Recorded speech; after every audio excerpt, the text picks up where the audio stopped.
Assalamualaikum warahmatullahi wabarakatuh. Salam, Om Swastiastu, Namo Buddhaya, Salam Kebajikan. Selamat datang di channel ini, tempat kita belajar dan berbagi tentang motivasi untuk hidup dan kerja agar kita mendapatkan yang lebih layak. Perkenalkan, nama saya Petit Lirenggali. Saya berkuliah di Universitas Primagraha dengan prodi manajemen. Dalam kali ini, kita akan membahas inti dari beberapa konsep tentang motivasi agar diri Anda dapat memahami diri Anda sendiri, tim Anda, atau bahkan tempat organisasi Anda bekerja. Yang pertama itu adalah motivasi, dan motivasi kerja. Apa sih itu motif? Motif adalah dorongan internal yang mendorong seseorang untuk melakukan sebuah tindakan. Contohnya, motivasi finansial, seorang dapat bekerja keras agar dia mendapatkan sebuah gaji.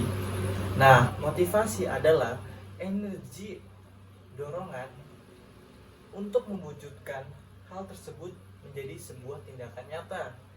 Dalam konteks kerja, motivasi kerja adalah sebuah dorongan yang membuat seseorang ingin mencapai tujuan organisasinya atau bahkan tujuan pribadinya.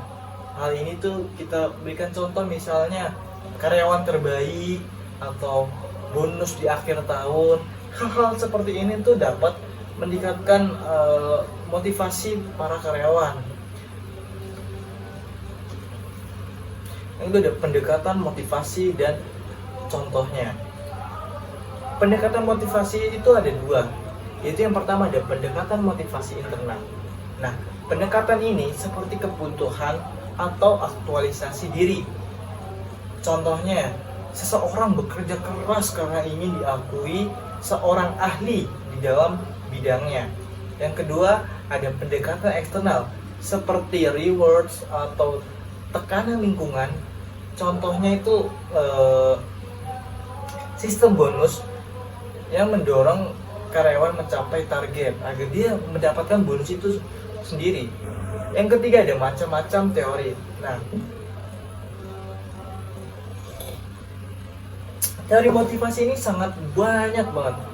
Nah, mungkin kita akan ambil dari 3 yang terpopuler, yaitu yang pertama ada teori kebutuhan Maslow. Nah, teori kebutuhan Maslow ini kebutuhan dasar seperti makanan atau keamanan itu diutamakan terlebih dahulu dibandingkan aktualisasi diri. Yang kedua adalah teori 2 faktor Hertzberg. Ada faktor pemotivasi pencapaian, dan yang kedua ada faktor hygiene atau seperti gaji. Nah, yang ketiga ada teori harapan Fromm. Motivasi dipengaruhi oleh ekspektasi hasil yang diinginkan. Jika hasil kerja kita diakui atau dihormati, kita akan lebih termotivasi untuk mengerjakan tugas-tugas berikutnya. Yang keempat ada psikologi organisasi. Nah, psikologi organisasi ini mempelajari banyak bagaimana individu dan kelompok mempengaruhi produktivitas pekerjaan atau produktivitas sebuah perusahaan. Nah, contohnya tuh kayak MBTI dan lain-lain. Hal ini tuh dapat membuat pemimpin bisa menciptakan lingkungan kerja yang mendukung motivasi. Mungkin kayak perusahaan yang menerapkan adanya training di 3 bulan sekali, atau mungkin training di 6 bulan sekali. Hal-hal ini tuh dapat meningkatkan motivasi karena karyawan itu ingin belajar agar dia mendapatkan ilmu dan bisa bekerja lebih baik. Manusia. Yang kelima ada hubungan kompleksitas manusia dengan motivasi. Ya, setiap manusia itu kompleks, guys. Ada faktor emosi, ada faktor pengalaman, dan ada faktor budaya yang mempengaruhi motivasinya.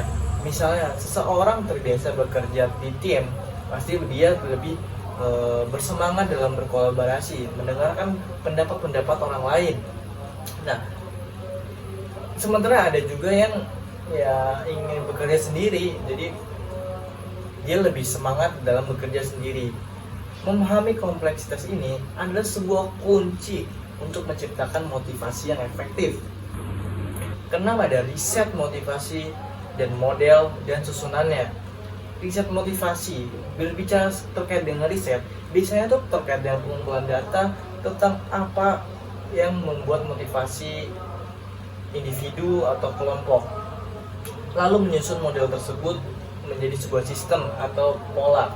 Nah, misalnya perusahaan bisa melakukan survei terlebih dahulu terkait dengan kepuasan kerja. Nah, agar dia dapat mengetahui apa sih yang perlu ditingkatkan dalam perusahaan tersebut.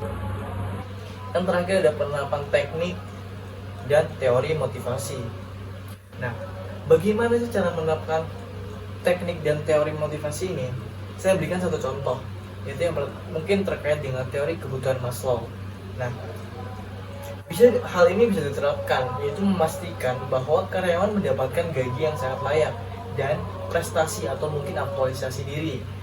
Hal-hal ini tuh mungkin ada teknik lain, itu seperti coaching, mentoring. Hal-hal ini tuh dapat membuat karyawan-karyawan tuh termotivasi, guys. Nah, mungkin itu yang bisa saya sampaikan terkait dengan pembahasan tentang motivasi, mulai dari teori hingga penerapannya.